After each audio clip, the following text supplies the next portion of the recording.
Hello food lovers, welcome to our channel. నేను మీ రాణి Eramsetti. Friends, పూర్ణాలు తినాలి అని అనుకుంటే పండగ సందర్భమే రావక్కర్లేదండి. ఎప్పుడు కావాలంటే అప్పుడు చేసేసుకోవచ్చు. ఎప్పుడు తినాలనిపిస్తే అప్పుడు ఈజీగా చేసేసుకోవచ్చు. ఆ ప్రాసెస్ అంతా చూద్దాం. ముందుగా ఒక కప్పు నిండా మినపప్పు తీసుకుని ఒక గిన్నెలోకి వేసుకోండి. సేమ్ అదే కప్పుతో రేషన్ బియ్యం తీసుకుని వేరొక గిన్నెలో వేసుకోండి. ఇప్పుడు 2 గిన్నెల్లో కూడా వాటర్ ఎక్కువగా పోసుకుని వీటిని 4 గంటల పాటు నాననివ్వండి. వీటి మీద మూత పెట్టుకుని నాననివ్వండి. నేను మినపప్పు పట్టుపప్పుతో చేస్తున్నాను కదా, అందుకే 4 గంటలు నానాలి. మీరు గుళ్ళు మినపప్పుతో చేసుకున్నట్లయితే 2 గంటలు నానితే సరిపోతుంది. నానిన తర్వాత శుభ్రంగా కడుక్కున్న తర్వాత మిక్సీ జార్ తీసుకుని పప్పుని జార్లో వేసుకోండి. వాటర్ అనేవి ఏమీ రాకుండా పప్పు మాత్రమే ఇలా మిక్సీ జార్లో వేసుకుని ఒక టీ గ్లాస్ వాటర్ పోసుకుని సాఫ్ట్గా గ్రైండ్ చేసుకోండి. ఇలా నలగాలండి, మెత్తగా నలగాలి. ఇలా నలిగిన దానిని ఒక గిన్నెలోకి వేసుకోండి. ఫ్రెండ్స్, పూర్ణాలు తినాలి అని అనుకుంటే చాలామందికి ఎక్కువ శ్రమ అని అనిపిస్తుంది. అలా కాకుండా చాలా సింపుల్ ప్రాసెస్తో తక్కువ టైంలోనే చేసేసుకోవచ్చండి. ఎప్పుడు తినాలనిపిస్తే అప్పుడు చేసుకోవచ్చు. మినప్పిండి అంతా గిన్నెలోకి వేసుకున్నాం కదా, ఇప్పుడు కడిగి పెట్టుకున్న బియ్యాన్ని కూడా వాటర్ అన్నీ తీసేసుకుని అదే మిక్సీ జార్లోకి వేసుకోండి. ఇలా రైస్ కూడా వేసుకోండి. దీనిలో కూడా ఒక టీ గ్లాస్ వాటర్ మాత్రమే పోసుకుని మూత పెట్టుకుని దీనిని కూడా చాలా మెత్తగా సాఫ్ట్గా నలిగేలా గ్రైండ్ చేసుకోండి. పిండిలో బియ్యపు గింజలు అనేవి ఎక్కడ తగలకూడదండి, అంత సాఫ్ట్గా మెత్తగా నలగాలి. ఈ విధముగా నలిగిన తర్వాత దీనిని కూడా మినప్పిండి వేసుకుని గిన్నెలోకి వేసేసుకోండి. ఇవి రెండు కూడా బాగా కలిసేంత వరకు చేత్తో బాగా మిక్స్ చేయండి. మినప్పిండి బియ్యపిండి కూడా బాగా కలిసిపోవాలి. ఈ విధంగా చేత్తో బాగా బీట్ చేస్తూ కలుపుకోండి. ఇలా వేళ్లతో బీట్ చేస్తూ కలిపినట్లయితే పిండి అంతా కూడా సాఫ్ట్గా వస్తుంది. ఈ విధంగా కలుపుకున్న తర్వాత చూసారా, బబుల్స్ అనేవి వచ్చాయండి.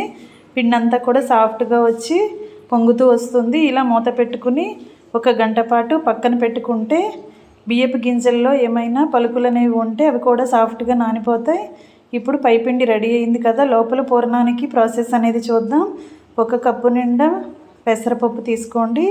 సేమ్ అదే కప్పుతో అదే క్వాంటిటీలో సూజీ రవ్వ, ఉప్మా రవ్వ తీసుకోండి. సేమ్ అదే కప్పుతో అదే క్వాంటిటీలో ఈక్వల్గా పంచదార తీసుకుని సేమ్ అదే కప్పుతో అదే కొలతతో కొబ్బరి తురుము కూడా తీసుకోండి. పచ్చి కొబ్బరి తురుము తీసుకోండి. ఇప్పుడు పెసరపప్పుని ఒక గిన్నెలోకి వేసుకుని వాటర్ పోసుకుని శుభ్రంగా 2-3 సార్లు బాగా కడగండి.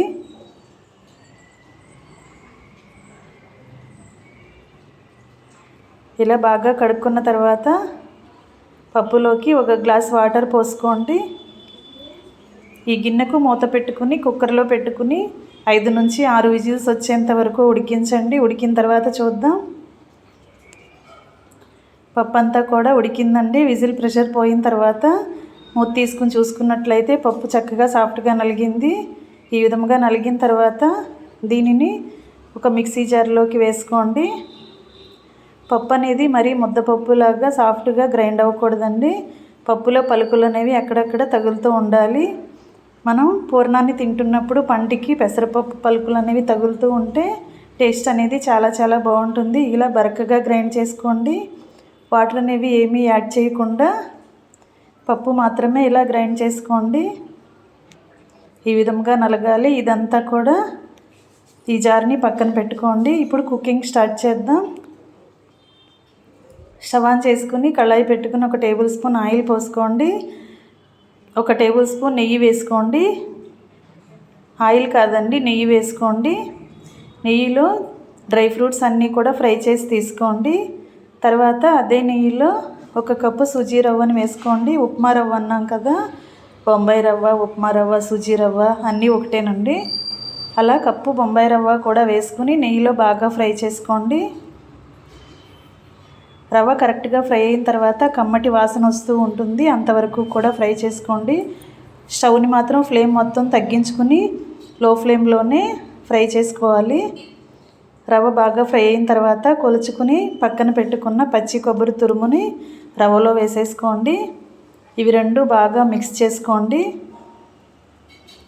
గరిటెతో వీటిని బాగా కలపండి.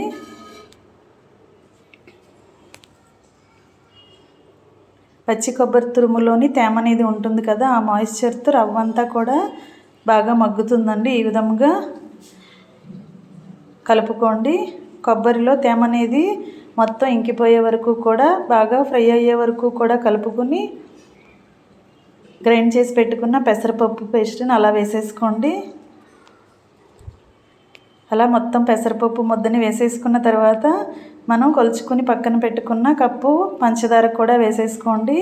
స్వీట్ ఎక్కువగా ఇష్టపడేవారు ఇంకొక అరకప్పు అయినా వేసుకోవచ్చు. 1.5 కప్పు పంచదార అయినా వేసుకోండి. ఇప్పుడు ఈ 4 ఇంగ్రీడియంట్స్ కూడా గరిటెతో బాగా కలిసేంత వరకు కలుపుకోండి.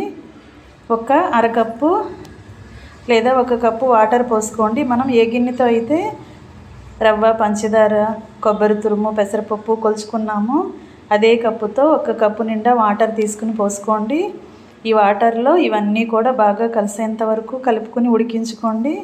గరిటెతో కలుపుకుంటూ ఉడికించుకున్నట్లయితే కళాయి అడుగున అంటుకుపోకుండా ఉంటుంది.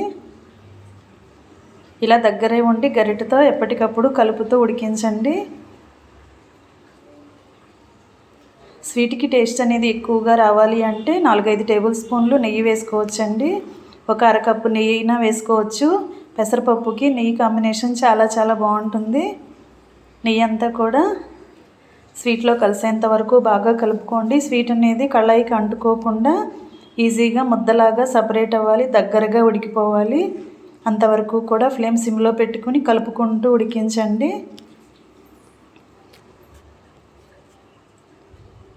ఈ విధంగా ఉడికిన తర్వాత ఒకసారి ఉడికిన స్వీట్ని చేత్తో పట్టుకొని ఉండలాగా చేసినట్లయితే కరెక్ట్గా బాల్ లాగా రెడీ అవ్వాలండి. అంతవరకు కూడా ఉడికించాలి.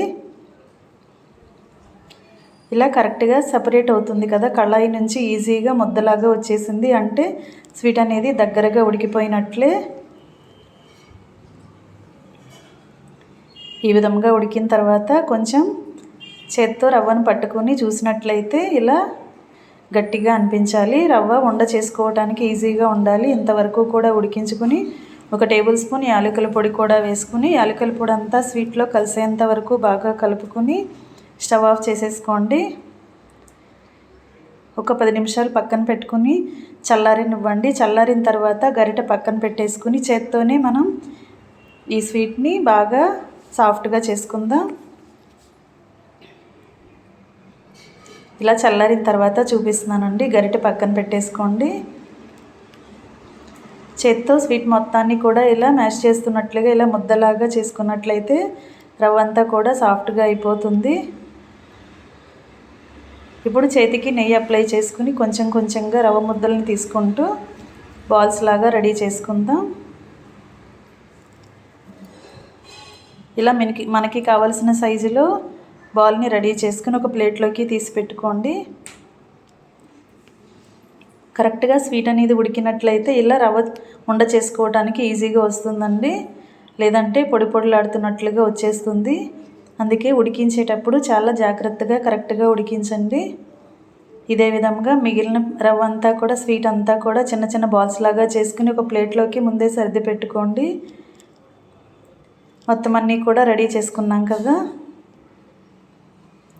ఇలా నేను చూపించిన సైజులో చేసుకుంటే పూర్ణం అనేది కరెక్ట్ సైజులో వస్తుందండి. ఇప్పుడు పై పూర్ణానికి పిండి అనేది బాగా గ్రైండ్ చేసుకుని గిన్నెలోకి తీసుకున్నాం కదా, దానిలో నుండి సగం పిండిని తీసుకుని పిండికి టేస్ట్కి తగ్గట్టుగా సాల్ట్ యాడ్ చేసుకుని ఒక 1/2 టీ స్పూన్ వంట సోడా వేసుకోండి. వంట సోడా వేసుకున్నట్లయితే మనం గ్రైండ్ చేసుకున్న పిండిని ఒక అరగంటలో వేసేసుకోవచ్చండి, కుకింగ్ చేసుకోవచ్చు. రవ్వ రుబ్బుకున్న పిండిని ఎక్కువసేపు టైం అనేది ఉంటే ఒక గంటన్నర నాననిస్తే వంట సోడాతో పని ఉండదు.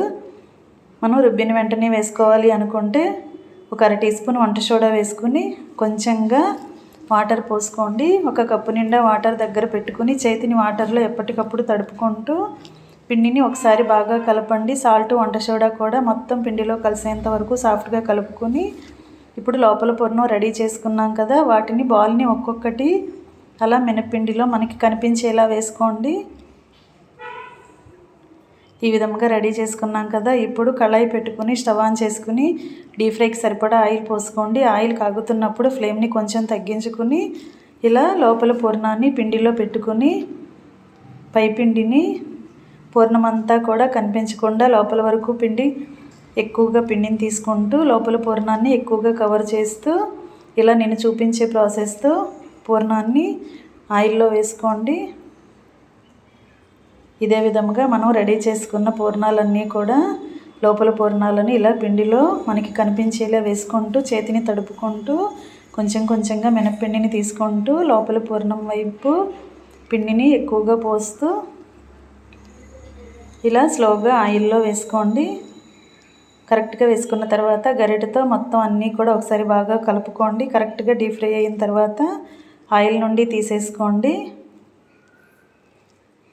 ఇలా ఎర్రగా ఫ్రై అయితేనే మనం తింటున్నప్పుడు క్రిస్పీగా అనిపిస్తాయండి. ఎక్కువగా ఫ్రై అవనివ్వండి, లేదంటే మెత్తగా ఉంటే తినడానికి అంత బాగోవు. ఈ విధంగా కరెక్ట్గా ఫ్రై అయిన తర్వాత ఆయిల్ నుండి తీసుకుని గిన్నెలోకి వేసుకోండి.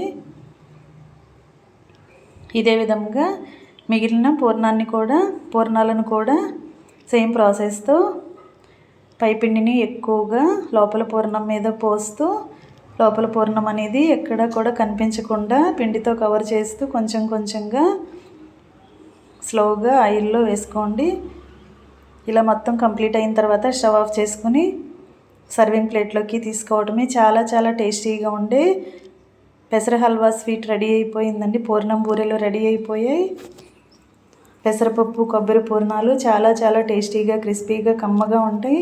మీ అందరికీ కూడా ఈ వీడియో అనేది నచ్చుతుందండి. ఖచ్చితంగా మీరు కూడా కుక్ చేసి ఫ్యామిలీకి సర్వ్ చేయండి. పూర్ణాలు తినాలి అంటే పండగ సందర్భమే రావక్కర్లేదండి. ఎప్పుడు కావాలంటే అప్పుడు మనకి తినాలనిపించినప్పుడు అప్పటికప్పుడే ఈ ప్రాసెస్ అంతా చేసుకుని చక్కగా తినేయచ్చు. మీ అందరికీ కూడా ఈ టేస్ట్ నచ్చుతుంది. అందరూ ట్రై చేయండి. వీడియో నచ్చితే లైక్ చేయండి. ఛానల్ని ఫస్ట్ టైం చూస్తున్నవారు సబ్స్క్రైబ్ చేసుకోండి. పక్కనే ఉన్న బెల్ బటన్ని క్లిక్ చేయటం మాత్రం మర్చిపోకండి. నేను పెట్టబోయే రెసిపీస్ అన్నీ మీ ఫోన్కి నోటిఫికేషన్కి వస్తాయి, చూడండి. వాటిలో మీకు నచ్చిన రెసిపీస్ని కుక్ చేసి ఫ్యామిలీకి సర్వ్ చేయండి. క్రిస్పీగా టేస్టీగా ఉండే పెసర హల్వా బూరెలు రెడీ అయిపోయాయి. Thanks for watching. నేను మీ రాణి ఎర్రంశెట్టి.